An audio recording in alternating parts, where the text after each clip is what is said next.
ಪ್ರಾಮಾಣಿಕತೆಯ ಪರೀಕ್ಷೆ ಅನ್ನೋದು ಆಗಾಗ ಕೆಲವರಿಗೆ ಎದುರಾಗುತ್ತೆ. ಕೆಲವರು ಪಾಸ್ ಆಗ್ತಾರೆ, ಕೆಲವರು ಫೇಲ್ ಆಗ್ತಾರೆ. ಈಗ ಪಾಸ್ ಆದಂತಹ ವ್ಯಕ್ತಿ ಒಬ್ಬ ಆಟೋ ಡ್ರೈವರ್, ಆತನ ಸ್ಟೋರಿಗೆ ಸಂಬಂಧಪಟ್ಟಂತಹ ಡೀಟೇಲ್ಸ್ ಕೊಡ್ತಾ ಇದ್ದೀವಿ.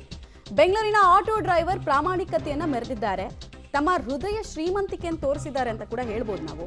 ಮಹಿಳೆ ಬಿಟ್ಟು ಹೋಗಿದ್ದ ಪರ್ಸ್ ಮತ್ತು ಐಫೋನನ್ನು ಓನರ್ಗೆ ವಾಪಸ್ ಕೊಟ್ಟಿದ್ದಾರೆ.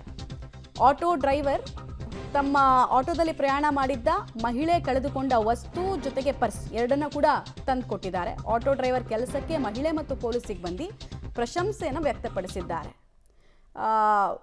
ನೀವು ನೋಡ್ತಾ ಇದ್ದೀರಲ್ಲ, ಇವರೇ ಹಾನೆಸ್ಟ್ ಡ್ರೈವರ್. ಇವರು ಆಟೋದಲ್ಲಿ ಬರ್ಬೇಕಾದ್ರೆ ಈ ಪರ್ಸ್ನ ಮತ್ತೆ ಮೊಬೈಲ್ ಒಳಗಿರುತ್ತೆ, ಬಿಟ್ಟು ಹೋಗಿರ್ತಾರೆ.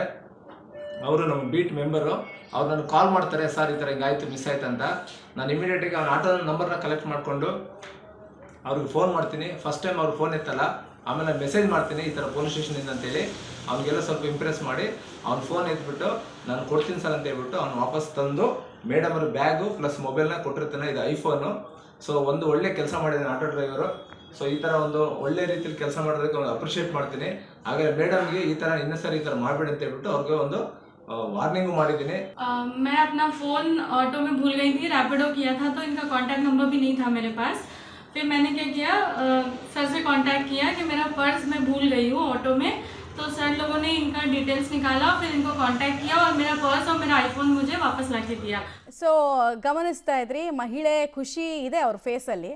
ಅಟ್ ದ ಸೇಮ್ ಟೈಮ್ ನಾವು ಆಟೋ ಡ್ರೈವರ್ ಹಾನೆಸ್ಟಿನ ನಾವಿಲ್ಲಿ ಮೆಚ್ಕೊಳ್ಬೇಕು. ಅವ್ರು ಮನಸ್ಸು ಮಾಡಿದಿದ್ರೆ ಏನನ್ನ ಕೂಡ ಮಾಡ್ಬೋದಾಗಿತ್ತು. ಬಟ್ ಅವರಲ್ಲಿದ್ದಂತಹ ಪ್ರಾಮಾಣಿಕತೆ ಅವರನ್ನು ಇವತ್ತು ಸಮಾಜ ಮೆಚ್ಚಿಕೊಳ್ಳುವಂತೆ ಮಾಡಿದೆ. ಅದನ್ನು ಪೊಲೀಸ್ನವರು ಕೂಡ, ಯಾಕಂದರೆ ಇಂಥ ಕೇಸ್ಗಳು ಸಾಲ್ವ್ ಆಗೋದೇ ಕಷ್ಟ. ಪೊಲೀಸ್ ಸ್ಟೇಷನ್ಗೆ ಹೋಗಿ ಕೇಸ್ ಸಾಲ್ವ್ ಆಗಿ ಆಚೆ ಬಂತು ಅಂದರೆ ಅದೊಂದು ಪವಾಡದ ರೀತಿ ಕಾಣಿಸುತ್ತೆ ನಮ್ಗೆ ಇತ್ತೀಚೆಗೆ.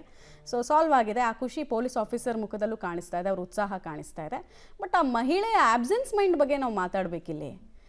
ಮೊಬೈಲ್ ಬಿಟ್ಟು ಹೋದ್ರು ಓಕೆ, ಅಷ್ಟು ದೊಡ್ಡ ಬ್ಯಾಗನ್ನು ಮರ್ತು ಹೋದ್ರು ಅಂದರೆ ಅದೇನು ತಲೆಯಲ್ಲಿ ಓಡ್ತಾ ಇತ್ತು ಅವರಿಗೆ, ಇದೊಂದು ಪ್ರಶ್ನೆ ಇದೆ ಅಷ್ಟೇ. ಆಮೇಲೆ ಆಟೋ ಡ್ರೈವರ್ ಸರಿ ಇಲ್ಲ ಅಂತ ಹಿಂದಿನಲ್ಲಿ ಒಂದು 4 ಲೈನ್ ವೀಡಿಯೋ ಮಾಡಿ ಹರಿಬಿಟ್ಟು ಅದಕ್ಕೊಂದಷ್ಟು ವ್ಯೂಸ್ ತೊಗೊಂಡು ಲೈಕ್ಸ್ ತೊಗೊಂಡು ಏನೋ